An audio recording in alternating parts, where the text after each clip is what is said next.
base out there for Sunday, it's really hard. If you never used it before, it chips and shatters pretty easily. But it's going to make everything stay on the ski for the long haul.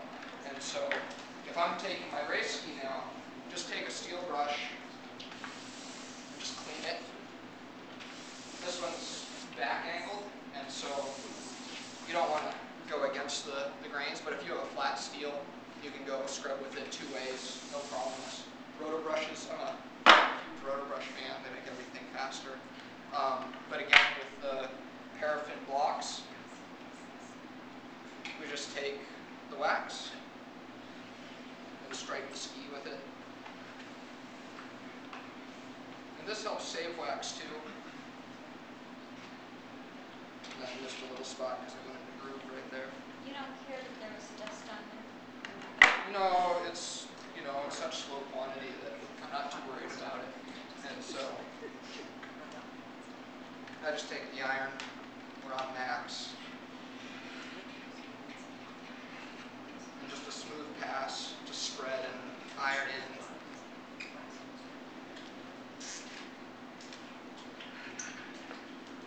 Yeah, you guys don't be afraid to get, like just like Kathy to gather around. Yeah, you guys can come in look close. This over stuff's his pretty shoulder inert. too. You can actually come up and touch the ski here, guys, and feel the heat on it. It's not hot. That wax is not still molten. It cooled right after the iron came off the ski. If you miss, like I did here, when you miss a little bit of the edge on this side, just give it a moment. Come back with the iron.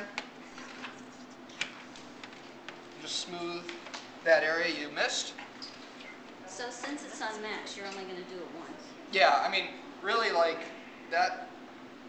That went to liquid under the iron. It's in the ski. If I'm concerned highly about durability, maybe I let it cool down 5 minutes. I come back and hit it one more pass with the iron again, just so it's a real smooth job. The other thing you notice is that I don't glob lots of glide on there, right? The ski's not going to absorb a layer of wax this thick, right? The base is only that much. Where's all that volume go? So. And the other thing is when I peel this off in a minute, it comes off much nicer than a thick layer. Because when you're a thick layer, it tends to chip off. With a thin layer, and also with a sharp scraper, which is nice, it comes off in a real smooth pull. And so when I hold my scraper, always with thumbs behind it, and so I always go down pass. You see some people, they get into kind of a pulling thing. Well, that tends to round the plastic in the scraper, and pretty soon you end up with crowned skis, and you're high centered and low edges, which is not, flat base is nice. And then you also see some people, if they push real hard, and they eventually wear a larger groove, basically. And so just always try to use flat scraper, even pressure. And so I just come in at it. Usually, hit the groove with a groove pen, or just a pen if you can't find any groove pens. Just to reiterate, your iron on hot, that's hot like putting the cereal. Yeah, that's all the way hot. Yep. Okay. Yeah. And granted, if you're not comfortable with that, they give you that recommended iron temperature setting for a reason.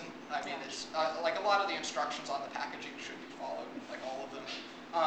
But just for sake of efficiency, max is a nice way to do it. So if you do set it at CH4 or whatever, then you do it just one pass. You don't do back and forth. Like a lot of skis, guys, are quite sensitive to heat inside.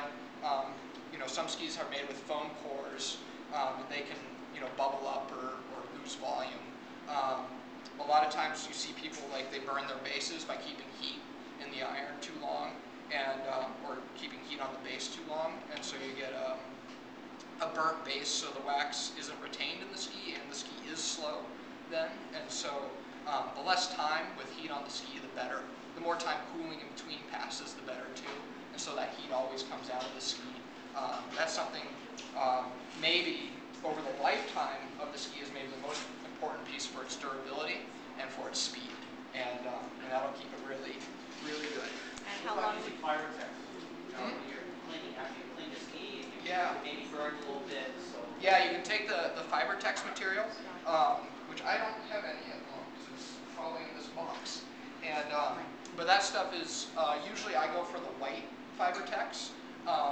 It's the finest. It's the least coarse of the Fibertexes. You can get this at AAH or Lowe's, Home Depot. Very common material.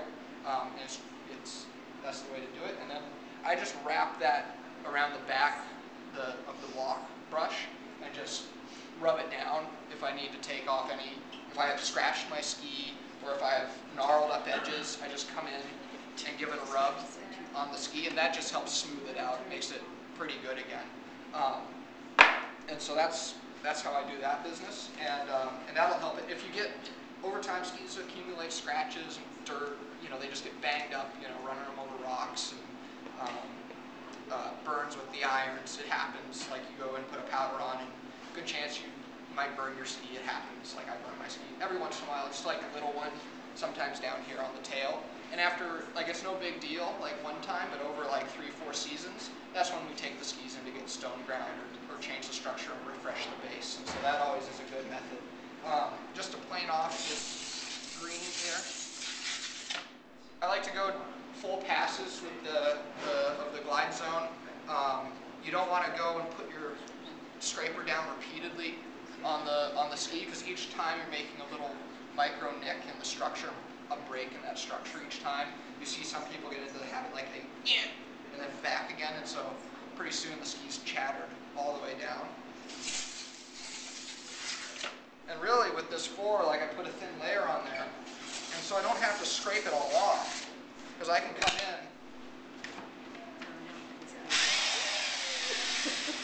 Probably doesn't matter if it's in reverse, but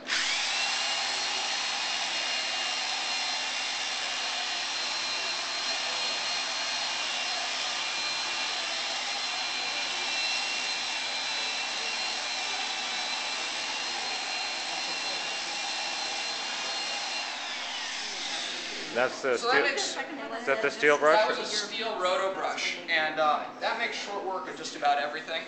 One of my personal favorites. If you don't have a groover that's of quality, like my ink pen, you can just take the back of the brush, clean the sides. I try not to get drips down the sidewall. That's just a waste of wax. And also a good thing to clean off, because that can create drag in the tracks. Hand brushing, just the same. I like long strokes, not too much pressure in the hand brush. You think about the bristles, you really get down on them, well, you just roll the bristle over more. And so instead of having nice sharp ends that actually clean out the structure, you just get these rounded, bristle pieces. What is this brush? This is a steel brush. Are you doing it by hand now? Yeah, this is just to show by hand. And so I just go in, make some passes, maybe go backwards a few times. It still feels weird to do it, because everyone told me growing up, don't do this. Just don't do it. It's They didn't wrong, even all let us right? have steel brushes till I was in college. I mean, you can do it with the paddle brush if you have bronze. This is good. Usually the steel, like 90% of all ski work, steel brush is great. Nylon's really good for polishing. They give you a nice sheen on the ski.